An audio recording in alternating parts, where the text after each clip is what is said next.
The sound of the champagne cork popping in the conference room wasn't the joyous celebration everyone else heard. To me, it was the sharp, echoing report of a starting pistol, marking the beginning of a Cold War I had quietly waged for 15 years. I watched Marcus Thorne, my former mentor and the man whose acidic dismissal of my vision still felt like a physical wound, raise his glass with a practiced, patronizing smile. He'd just finished telling a room full of venture capitalists, including me, that my entire business model, Project Starlight, as I called it then, was a fanciful child's drawing of an empire, destined for failure because it dared to defy the established norms of the aerospace industry. I didn't flinch. I let him bask in his self-proclaimed brilliance, nodding along as he confidently declared, "Some people are built to lead the disruption, and some, like Selene, are simply built to follow, clinging to outdated dreams." My name is Selene Hayes, and Marcus Thorne's arrogance, his condescending belief that he held the sole key to success in the fiercely competitive satellite launch market, was the single most potent fuel I ever needed. His mistake wasn't just calling me a failure in front of these key industry players, it was doing it while utterly misjudging the revolutionary nature of the reusable modular technology I had conceived, giving me the perfect years-long lead to build the very threat he refused to acknowledge, a threat he would eventually pay $1 billion to try and extinguish. The subsequent years were a brutal, silent grind defined by absolute financial necessity and unyielding focus.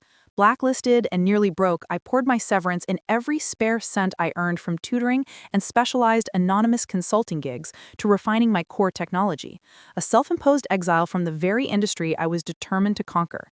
I moved operations to a repurposed, freezing warehouse outside the city, building initial prototypes of the modular connectors with my own hands and securing intellectual property rights under a labyrinthine web of private holding entities, learning to leverage legal obscurity as a shield.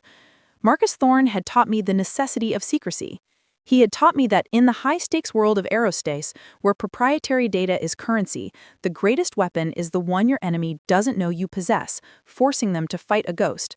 My entire life became a carefully constructed camouflage, presenting myself as a struggling, moderately successful data analyst, while in reality I was laying the financial and technical infrastructure to launch my reusable component system into orbit. The deep emotional cost of this isolation was immense, forcing me to cut ties with most of my old network to maintain operational security. But every sleepless night, every setback, was a potent reminder of Thorne's smug face and the need for ultimate, undeniable vindication, a final, public triumph that would erase the memory of that boardroom humiliation. My first major break came not through traditional venture capital, which was impossible due to Thorne's blacklisting influence and the chilling effect of his dismissals, but through a small, almost defunct governmental grant focused on long-term sustainable materials research, a funding source so niche Thorne would never have noticed it. I tailored the presentation of my technology, focusing exclusively on the waste reduction and reusability inherent in my modular design, carefully minimizing the emphasis on the disruptive market share implications. The funding, a meager $200,000, was minimal but absolutely critical, allowing me to build the first functional, small-scale prototype of the Orion module, the key reusable component of my deployment system. This prototype, successfully tested and validated in a high-altitude atmospheric chamber rented under a pseudonym, provided the first tangible, strong mid-story hook. It proved my science was sound, while Thorne continued to publicly assert my ideas were technically flawed. My next step was to quietly begin securing patents for the advanced, non-standard material composites necessary for the module's atmospheric reentry. Patents that were strategically filed under pseudonyms and cross-referenced in complex, difficult-to-trace international registries, building a legal fortress around my core ideas, ensuring that Thorne couldn't simply copy or steal what I was perfecting once Constellation finally went live. While Constellation remained an anonymous ghost in the global aerospace industry, Ether Dynamics, under Marcus Thorne's conservative, hubristic leadership, began its slow, inevitable stagnation. They were too slow to adapt to the rising demand for frequent, small-scale satellite deployment, too risk-averse to abandon their costly, single-use rocket infrastructure, and too intellectually invested in the old methods to embrace true innovation.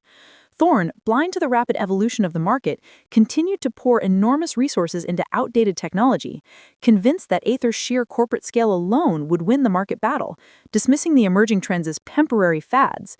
I watched his stock performance and internal project schedules with a grim scientific fascination. My "what happens next" was entirely predicated on his institutional failure. I needed Ether to become a dinosaur, unable to pivot or adapt, creating the perfect opportunity for my surgical strike.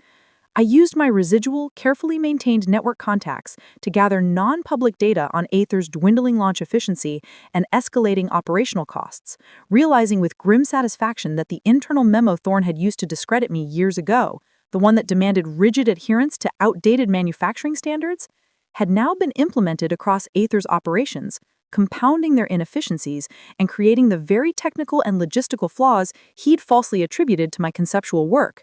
The profound irony was a constant satisfying burn, fueling my daily resolve. Capitalized on. Word of the impossible efficiency and guaranteed rapid deployment spread like wildfire, not through flashy press releases, but through quiet, technical trade journals and specialized industry conferences where results spoke louder than marketing. I remained strictly anonymous, the public face of the company, a placeholder CEO, carefully trained to discuss only technical specifications, while I, Selene Hayes, continued to pull the strategic strings from the shadows, meticulously ensuring that every signed contract solidified Constellation's market position and systematically proved Marcus Thorne profoundly wrong, contract by profitable contract. The escalating emotional pressure mounted as Constellation's rapid, quiet dominance became impossible for even the mainstream aerospace analysts to ignore.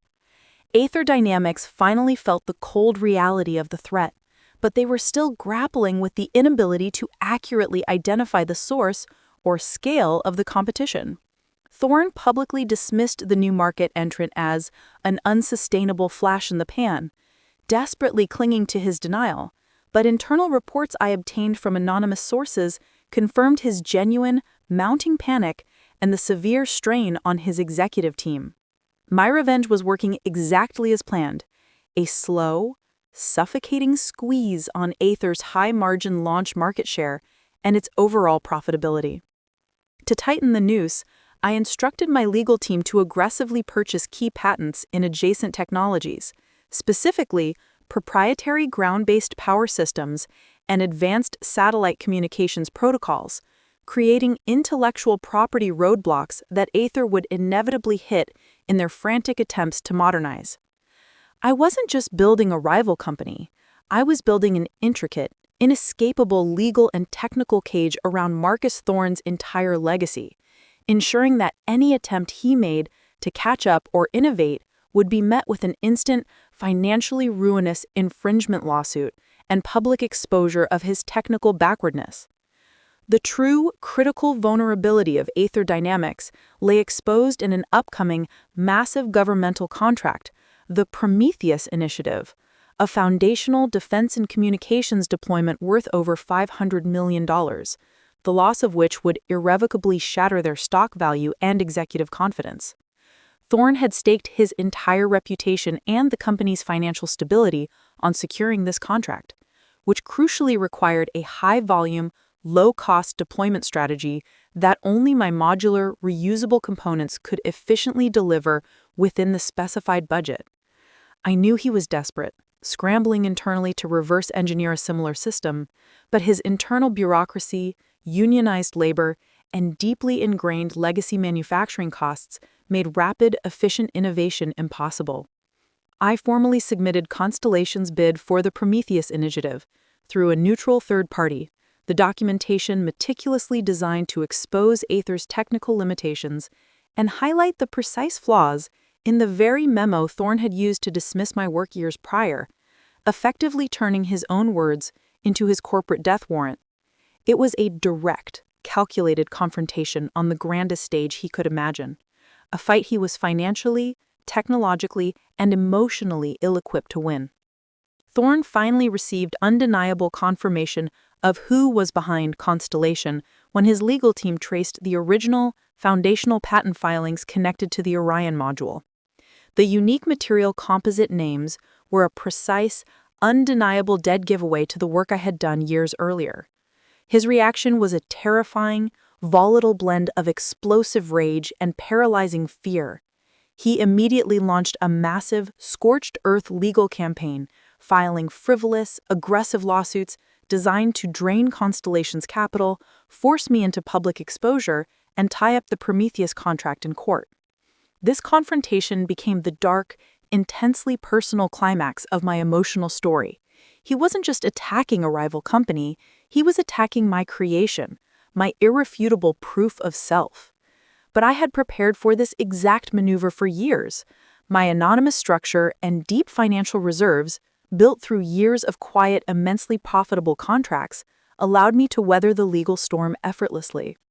My legal team filed a devastating, comprehensive countersuit citing multiple instances of intellectual property theft and misuse of proprietary internal data from my old Aether blueprints, the very designs he had claimed were technically flawed, pitting his lies directly against my documented truth in a court of law.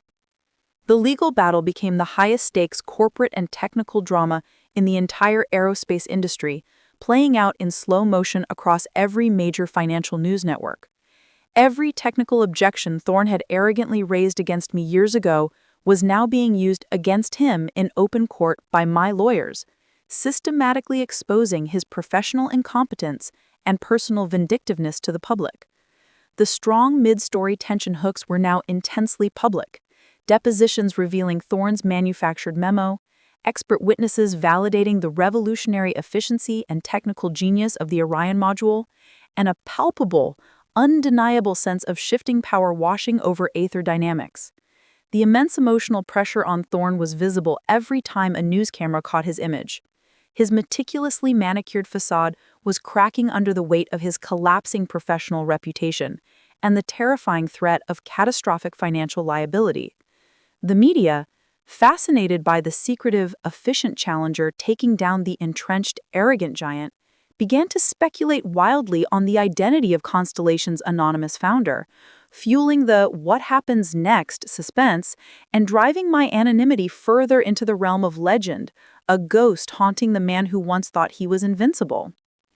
The final, decisive tipping point in the corporate war arrived when the Department of Defense, recognizing the insurmountable technical superiority, cost-effectiveness, and proven reliability of Constellation's bid, formally awarded the $500 million Prometheus Initiative contract to my company. The news was instantaneous and seismic, delivered late on a Tuesday afternoon. Aether Dynamics stock plummeted by a devastating 40% in a single hour of trading, erasing decades of perceived value. The board, long loyal to the Thorne family name, finally saw the catastrophic price of Marcus's ego and his inability to innovate. The whispers immediately started about a forced sale, a hostile takeover, and an emergency leadership change. I watched the live financial news feed of Thorne's frantic, desperate press conference from my quiet, secure office. The man who had publicly called me a follower was now incoherently defending his ability to lead a rapidly sinking ship, his voice strained and his eyes betraying pure terror. My heart hammered with a grim, fierce satisfaction. The professional humiliation was complete, and the company that had destroyed my career was now financially prostrate, begging for any form of economic salvation. That salvation, however, would only come on my precise, punitive terms. I immediately launched the final, devastating phase of my long-term plan, an unsolicited, hostile takeover bid for Aether Dynamics, offering a price barely above the current fire sale valuation, but conditional on a single, non-negotiable clause: Marcus Thorne's immediate, permanent expulsion from the company, the board, and any future associated ventures. My bid was not designed to be financially optimal for Aether shareholders. It was purely and exquisitely punitive, designed to rub salt deep into the wound and ensure he lost everything, not just the company, but his entire career and reputation. The ultimate driving goal was not simply to win market share, it was to seize the very corporate ground he stood on, reclaiming the company that had rejected me and reshaping it completely in my own image, cleansing it of his toxic influence. The emotional pressure I felt was immense. The fear of failure was long gone, replaced by the heavy, sobering responsibility of final execution and the profound, cold satisfaction of inevitable victory. The board of Aether Dynamics, facing a dire ultimatum between accepting my lowball offer and enduring total insolvency coupled with years of devastating shareholder lawsuits due to Marcus's ego and his inability to innovate, had an ultimate and life-changing decision to make. Thorne's mismanagement capitulated within 72 hours. The final, complex merger and acquisition deal was signed late on a Friday evening, a quiet, almost anticlimactic end to a fierce, multi-year, multi-billion-dollar corporate war. Constellation officially acquired Aether Dynamics, forming a new, vertically integrated aerospace titan. I, Selene Hayes, the young engineer he had once publicly called a failure, now held the keys to the entire operation, the legal owner of the company that had maliciously destroyed my career. The first official administrative order was simple and deeply, agonizingly personal. The official termination of Marcus Thorne, delivered by my lead attorney using the exact, word-for-word, manufactured technical objections Thorne had used to fire me 15 years ago. The symmetry and symbolism were a powerful emotional payoff, completing the circle of revenge with chilling, mathematical precision and undeniable professional finality. The near-ending cliff-style twist that redefined my entire life arrived 2 weeks later, as I sat in the sprawling, ornate CEO office, the very space Thorne had once occupied, now stripped bare of his personal effects. I received a confidential message requesting a private, immediate meeting. It wasn't from Marcus Thorne, but from his estranged father, Elias Thorne, the respected, reclusive founder of Aether Dynamics, and a man I had always deeply respected for his technical brilliance. Elias requested the meeting not to plead for his son's professional life or to mourn the loss of the family company, but to offer a shocking, profound revelation. He confessed that he had been secretly monitoring Marcus's leadership for years, witnessing his escalating arrogance and poor judgment, and had actively decided to intervene. He revealed that he had been the one who secretly funded my initial governmental grant years ago, a minimal but critical injection of untraceable capital that provided the resources I needed to build my first prototype, because he believed absolutely in my technology and had grimly foreseen Marcus's inevitable self-inflicted downfall. The revelation stunned me, dissolving the certainty of my self-made triumph. Elias Thorne was not a passive spectator to the family drama. He was a silent, strategic co-conspirator in my revenge plot, using his resources and knowledge to ensure that if Marcus inevitably failed, the company would fall into the hands capable of truly saving it and fulfilling its original, innovative mission, mine. He had, in essence, orchestrated the very beginning of my revenge plot, viewing my suppressed brilliance as the ultimate, necessary solution to his son's corporate incompetence. This single piece of information utterly transformed the entire narrative of my preceding 15 years. My relentless revenge was not just my own doing, but a subtle, complex act of poetic, corporate justice initiated and blessed by the very family I was ostensibly dismantling.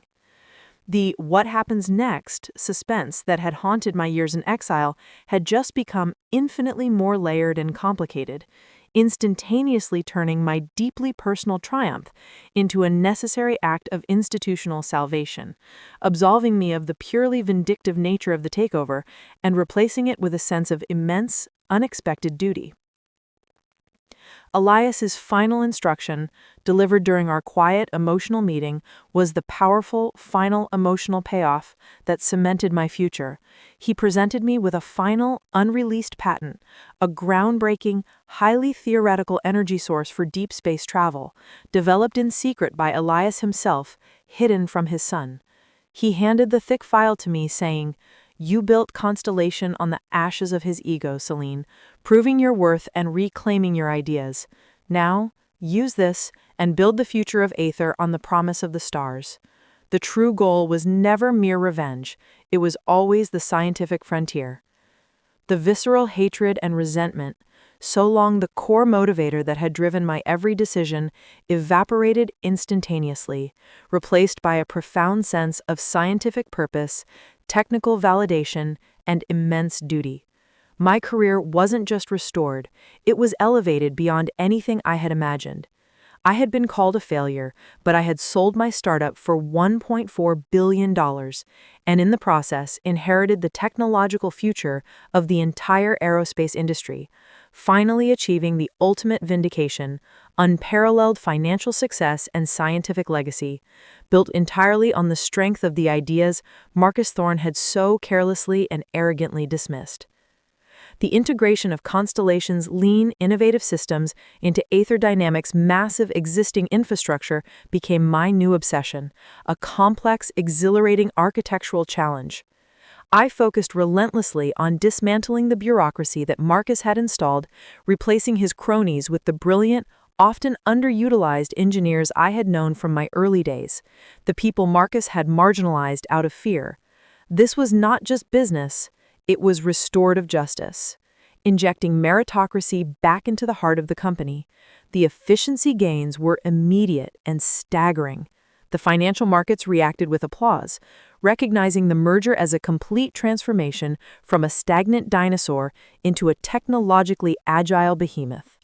I leveraged the vast resources of the newly merged entity to accelerate the development of the Orion module, increasing deployment capacity tenfold and solidifying our dominance in the low-cost orbital market, ensuring the success I had always envisioned was now achieved on a global, undeniable scale, making the name Selene Hayes synonymous with true aerospace disruption.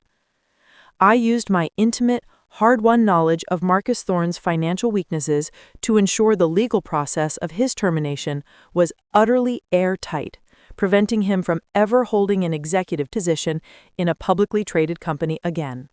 His attempt to sue for wrongful termination was dead on arrival, immediately blocked by the very clauses he had used against me years earlier. This was a quiet, practical victory, less dramatic than the billion-dollar sale, but profoundly satisfying. The strong mid-story tension hooks were now purely economic, constantly anticipating and neutralizing any remaining resistance from Aether's old guard, ensuring the company's culture was thoroughly purged from the toxic entitlement that had defined the Thorne era. I maintained a public persona of cold, professional competence, but internally, I allowed myself a quiet smile. The knowledge that his misery was self-inflicted and permanent was the sweetest victory of all. My first major public address as the CEO of the merged entity was delivered from the very conference room where Marcus Thorne had once mocked me. I didn't mention him by name, but every line was a deliberate, powerful repudiation of his philosophy. I spoke of the necessity of risk, the failure of outdated technology, and the paramount importance of supporting disruptive ideas regardless of where they came from. The speech resonated throughout the industry, signaling a complete, seismic shift in corporate values. The emotional pressure of maintaining my composure in that historically charged room was immense, but I delivered the speech flawlessly, my voice steady, my vision clear, establishing myself not merely as a successful businesswoman, but as a revolutionary leader who had literally bet her life on an idea and won against impossible odds, turning my personal trauma into institutional strength. The constant what happens next suspense that had haunted my years in exile was now replaced by the exhilarating challenge of exponential growth. We rapidly secured major contracts with international defense agencies and global tech conglomerates, all desperate to capitalize on the cost savings provided by the Orion module. The company's valuation soared past the original $1.4 billion acquisition price, reaching heights that even Elias Thorne hadn't predicted. This period was less about revenge and more about pure, creative execution, utilizing my vast technical and financial knowledge to build a truly ethical, sustainable, and powerful aerospace empire. The memory of Thorne's condescension was no longer a burning wound, but a distant, cold historical marker, a reminder of the low expectations I had so spectacularly exceeded. I established the Starlight Innovation Fund within Aether Dynamics, dedicated to fast-tracking funding for young engineers with radical, high-risk ideas, especially those who had been marginalized or dismissed by traditional venture capital. Wasn't merely philanthropy. It was an act of profound, constructive justice, ensuring that no other brilliant mind would suffer the blacklisting and humiliation I had endured. It was the ultimate living repudiation of Marcus Thorne's fear-based leadership.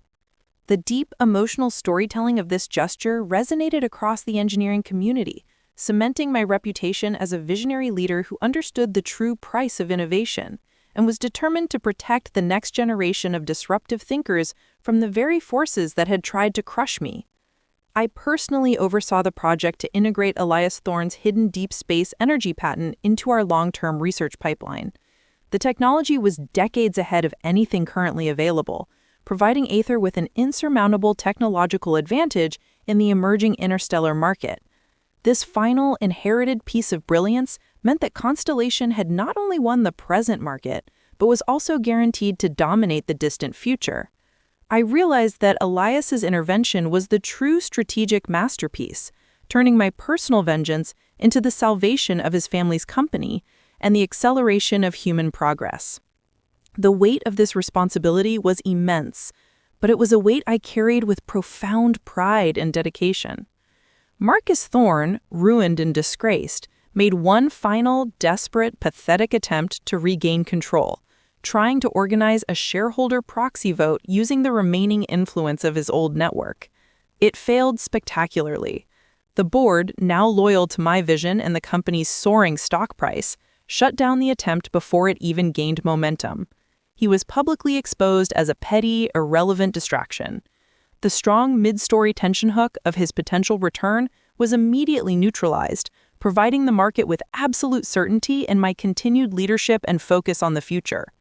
The sheer scope of his failure became the final, undeniable proof of my professional superiority.